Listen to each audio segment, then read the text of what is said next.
Welcome to Organize Zen Now. My name is Janie Downey. Thank you so much for joining me here today. So Organize Zen is all about getting to your best work, the work that's maybe hidden in your heart that you don't always make a top priority, but that when you do it, you feel time just lapse in front of you and you feel joyous and you feel energized. So how do you make more time for that? So this talk is part of a series on taking care of your precious self, because if you're not feeling well, if you're not at full tilt in your body, then how can you expect your mind and your hands to get to your best work? So if this talk is helpful to you, please like, please share, and please subscribe, and please comment, because I love to hear from you if you have comments and thoughts about the content. When you like and share and comment and subscribe, it helps other people find channels like this on YouTube, so it's super helpful. Thank you very much. So I'm talking about, this is part of a series on taking care of your precious self. And I am traveling in Maine this week. You might notice a slightly different background. I'm at my daughter and son-in-law's house visiting their 4-month-old baby, and that's my granddaughter Brooke. So what better time to talk about taking care of your precious self on a part that is neglected by many, and in the case with a 4-month-old, something that's almost impossible to always get, and that is sleep.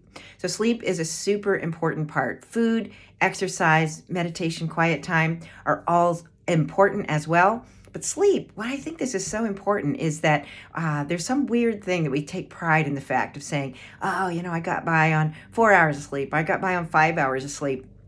And I'm the other way. I'm like, oh my God, I got 9 hours of sleep. I got 10 hours of sleep. So don't neglect it. Sleep is a time where your brain gets to relax and shut down and recharge itself. So, and I love this quote to start this off. This is from Anne Lamott, who's an author. Her quote: "Almost everything will work again if you unplug it for a few minutes, including yourself." So unplugging yourself for me is talking about sleep. So what happens if you don't get enough sleep? You know this because there's many nights that you don't in the short run. It's hard to focus. It's hard to plan. How are you going to do your best work? If you can't do that, you're going to retain less information. If you're in a class and you're tired, or you're at work and tired, you just aren't taking as much information in. Your judgment is off, and you can be more forgetful. So those are kind of short-term consequences of not getting enough sleep. What I think is interesting and vital as far as getting to your best work is that in the long run, there's also consequences to your body. So if you don't eat well, you might have some short-term consequences, but also in the long term that it's going to not be great for you. Same thing with not getting enough activity. But the same is true for sleep. And that's why I think we kind of miss it, because we only feel those edgy parts in the short term. But in the long term, there's a number of studies out now, and you can Google that to say sleep deprivation, what happens with sleep deprivation. It can indirectly and directly lead to depression, but also heart disease. They're linking it into dementia issues. Your brain needs quiet time, and your quiet time is your sleep. So if a sign to me that you're getting enough sleep is if you wake up in the morning without an alarm having to push you to wake back up, if you can get through the day without consuming a lot of caffeine, if you don't require an afternoon nap. These are all signs that your energy is up during the day for natural reasons, and that natural reason is that you're getting enough sleep. So super important. If you don't feel like that, here's just 5 tips on trying to get a better night's sleep, and not necessarily more sleep, because I know a lot of people, my sister tracks on her Fitbit, and she can tell me how long she slept, but what's the quality of your sleep? And one of the things that really will mess with you is caffeine, which is interesting. So Michael Pollan has a great, interesting book on, it's just called Caffeine. And it's a plant that both causes a problem, sleeplessness, and it cures it. But that makes this never-ending loop. So it's a super tricky piece. Google impact of caffeine on sleep. And what's interesting is a lot of people say to me, oh, I can consume caffeine and I can still sleep.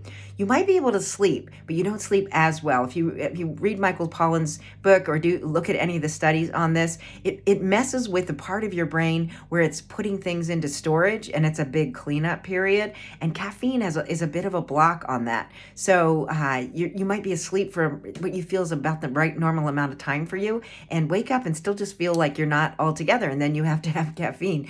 So caffeine's very smart. It wants to grow more caffeine plants, more coffee plants. So it's a tricky one. Okay, but I said, so there's 5 things that will help you get a better night's sleep. The first one, and all of these, just test them out on yourself. You're a great experiment zone. And as I always say with Organized Zen, you can't always do what works for everybody else. You're trying to figure out what works for your body, because then you got a result that you can live with and live with in the long run. So test these out. The first big one to me is to have quiet time before you go to bed. So most people I know roll right from TV, phones, screens. Even if it's just the news, that's the last thing that you watch. You are stimulating your brain. You're activating your body, saying, something's happening. I need to stay awake for. If you get into the role of Netflix or any of the big apps where it's the next one, you will sit there until you're so groggy you can't even stand up to turn off the device that you're watching. Try to catch it before that if you want a good night's sleep. So go to bed early enough that you think, I want to be asleep by 9:30, 10, 10:30, 11, whatever it is, but give yourself 10 minutes before to say, I'm just going to go into a quiet place, and start a habit around being quiet, maybe stretching out, listening to quiet music, or just laying down and just emptying your head and just being in your bed and being in a quiet place before you actually want to be falling asleep. The second one is to figure out if you can add a little more sleep. So if you wake up feeling groggy, needing caffeine, needing a nap during the day, try to go to bed baby steps, a little bit earlier, or sleep in a little bit later. And I know everybody has work schedules and kid schedules, but you're just talking about a baby step. So 15 minutes, a half an hour, and you're going to test this out on yourself and say, over the course of a week, did this actually make me feel more alive when I woke up in the morning, by just adding a half hour at one end of the spectrum or the other, and see how that works for you. The second is to be super consistent. So I never heard this growing up, but I'm hearing more and more about it, more studies on it now, to say you could get 8 hours of sleep every night, but if one night you go to bed early and the next night you go to bed very late, it just confuses your body. Your brain isn't quite sure when you're settling down, so it may feel like you're getting enough sleep, but going to bed at the same time, and I know that sounds kind of boring, but going to bed at the same time and waking up at the same time every morning is very healthy for your brain, and we want your brain to be healthy so you can get to your best work. The fourth thing is stimulation as you're sleeping. So noise and light. So if you are in a place that's noisy, either because there's music running or TV or people that you live with that are noisy, earplugs are super helpful for that. I tend to be the first person, no matter where I'm staying, I'm usually the first person in bed. And earplugs are cool. It takes some getting used to. I used to work in the printing industry, so I got used to being on press and around big paper machines, of rolling them up tight and making sure they went far enough down in my ears. So they just take a little bit of practice, and people say, I can't really get it, but practice, because they take the edge off and they let your brain truly relax by saying, there's nothing that I need to listen for. This is particularly helpful if you're traveling, where your brain is in a new place and it's wary and thinking, what's around me? Am I in a safe place? Earplugs nullify that a bit, just to say, I'm okay. I'm in a safe place and it's okay to sleep. The other is light. So if you're in a room that has no curtains or thin curtains, or if you wake up super early, so I'm visiting in Maine this week, you might see, I'm in this art room. There aren't a lot of curtains in here. Something over your eyes lets your brain know this is nighttime. You're stimulated by light, right? So if the light is here and your brain wants to wake up, I use a pillowcase over my eyes, or I'll put a sock over my eyes. I sleep on my back. I don't like the feel of an eye mask, but try it out. For me, light, super sensitive to light. When the sun comes up, my brain's like, let's go, let's get the day going. And I don't want to do that if I've gone to bed late, which I do a little bit when I'm around a 4-month-old.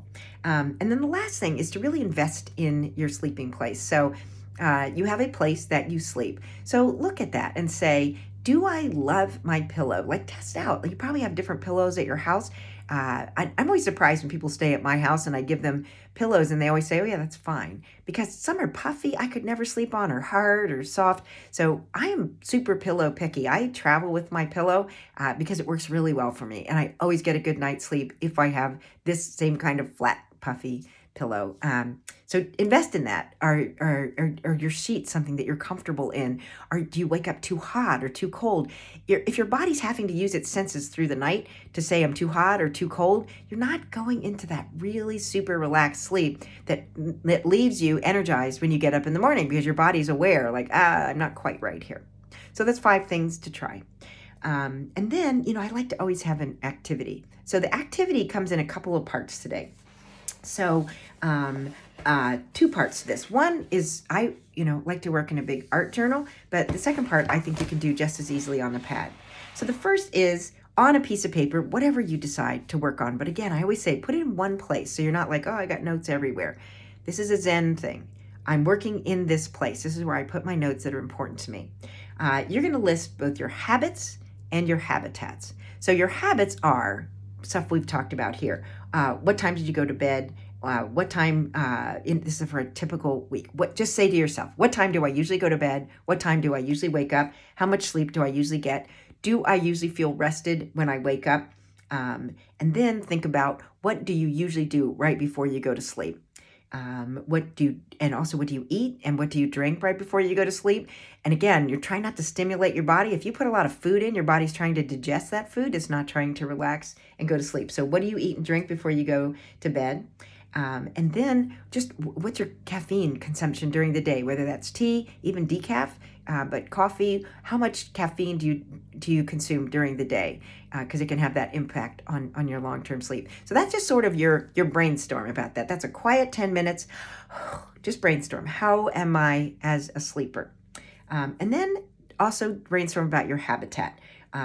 Is your bed dedicated to sleeping? Or is your bed dedicated to having the laundry on top of it that's folded up, having the pets on top of it? Do you sleep with dogs? Do you sleep with kids in your bed? Or is this a place that is truly a place for you to sleep?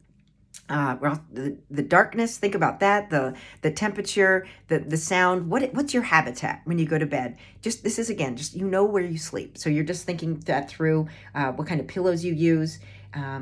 Is this a place that you look forward to sleeping in? Is this a place where you think, when I get in bed, this is a place where I can really relax? And then do you typically wake up without the need for caffeine, without an alarm, with a nap? So this is just what you know about yourself. And then the second part of the challenge is when you work in a lined notebook, or you can actually just do it back in a big book. But you're going to do a sleep journal for a week. So a week gives you a good 7 days to think about what actually happens. So what I find with a lot of things with people and their health is they'll say, oh, yeah, I'm fine with that. And then they track it like sugar, and they're like, oh, wow, that's actually more than I thought as far as being an issue.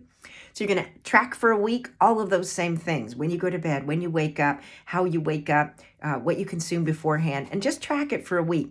You have to do it in the morning generally, because you don't want to do this at night. You're going to keep yourself awake. But in the morning, give yourself 10 minutes to think, all right, what was my pattern last night? And then at the end of the week, as always, when you're looking at habits and you're looking at ways to make yourself feel better, you're looking for a pattern in general. So there might be one night, like I'm up here in Maine, I got a 4-month-old. So this is a little different sleep pattern for me than normal. But what typically happens over the course of a week? And look for patterns within that to say, wow, I actually stay up later than I think I am on a more of a regular basis. Or I do actually eat right before I go to sleep, or I'm watching the news or something active before I go to sleep. So you're looking for a pattern out of that. And then, as always, what's a baby step that you can make? So you're going to look at that and you're going to circle one thing, like what flies out at you to go, you know what, maybe this is something that I want to look at, even if you feel like you're getting enough hours, but you're a little groggy. So look and see what calls to you. There's some energy component in there, and say, what's one baby step I can take starting today, and then maybe track through the next week after that to say, all right, now I've cut this back, or I've added to this, and see how that makes you feel. You are your own best test case. So try it. Sleep is super important. Remember, in the long run, this is stuff that can lead to heart disease and stroke and dementia. So feel good in the short run, and then your body will reward you in the long run when you get good quality, a good night's sleep. Okay, I hope that helps. I'll be reporting back in from Maine, and I hope I get some sleep this week. All right, bye.